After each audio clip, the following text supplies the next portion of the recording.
Special কোনো নিরামিষ দিনে কি বানাবো ভাবছেন? তাহলে এই রেসিপিটি অবশ্যই একবার ট্রাই করতে পারেন। ভীষণই সহজভাবে বোঝানোর চেষ্টা করলাম। রেসিপিটি পোলাও, ফ্রায়েড রাইস, লুচি, পরোটা এই সব কিছুর সাথে অসাধারণ লাগে। গুড ইভিনিং এভরিওয়ান, শতাব্দীর কিচেনে আপনাদের সবাইকে স্বাগত জানাই। আজকের রেসিপি দই পটল। তাহলে চলুন শুরু করা যাক আজকের এই সহজ এবং সুস্বাদু রেসিপি। প্রথমে পটলগুলোকে ম্যারিনেট করে নেব।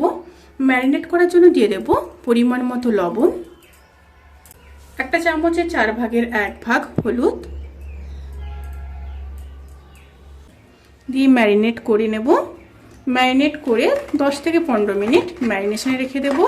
আর পটলকে এইভাবে কেটে নিয়েছি, আর মুখের দু সাইডটা কেটে নিতে হবে এইভাবে, তাতে করে লবণ আর হলুদ কিংবা মশলা খুব ভালোভাবে পটলের মধ্যে ঢুকবে। পটলগুলো ম্যারিনেট করা হয়ে গেছে। এবার একটা মশলা রেডি করে নেব। তার জন্য নিয়ে নিয়েছি 100 গ্রাম টক দই।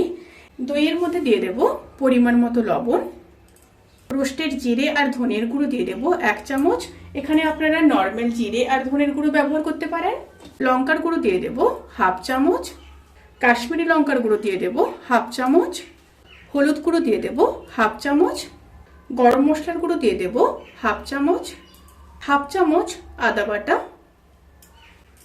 দিয়ে খুব ভালোভাবে মিশিয়ে নেব। খুব ভালোভাবে মিশিয়ে নিয়েছি। এবার আরও একটা মশলা রেডি করে নেব।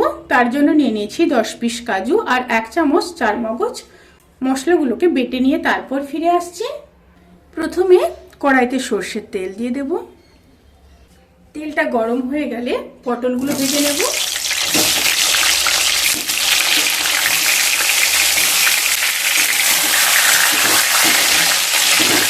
পটলগুলোকে ভেজে নিয়ে তারপর ফিরে আসছি। পটলগুলো ভাজা হয়ে গেছে, এবার তুলে নেব।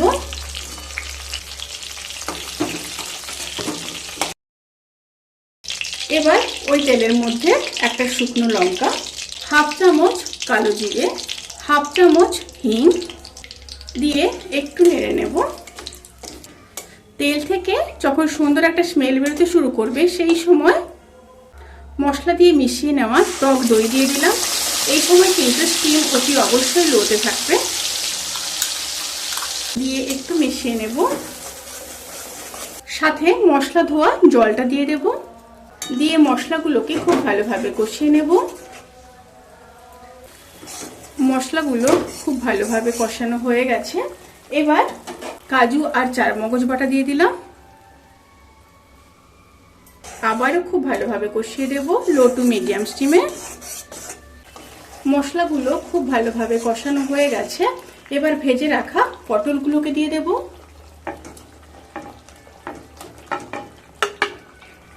পটল দিয়ে খুব ভালোভাবে মিশিয়ে নেব। মিশিয়ে নিয়ে আবারও লো স্টিমে 1 মিনিট কষিয়ে নেব। খুব ভালোভাবে কষিয়ে নিয়েছি। এবার খুবই সামান্য জল দিয়ে দেব। এখানে পটল তো প্রায় 80% সেদ্ধ হয়ে আছে, তাও খুব সামান্য জল দিলাম। দিয়ে আবারও মিশিয়ে নেব। এবার ফুটে আসা পর্যন্ত অপেক্ষা করব। তরকারিটা ফুটে এসছে।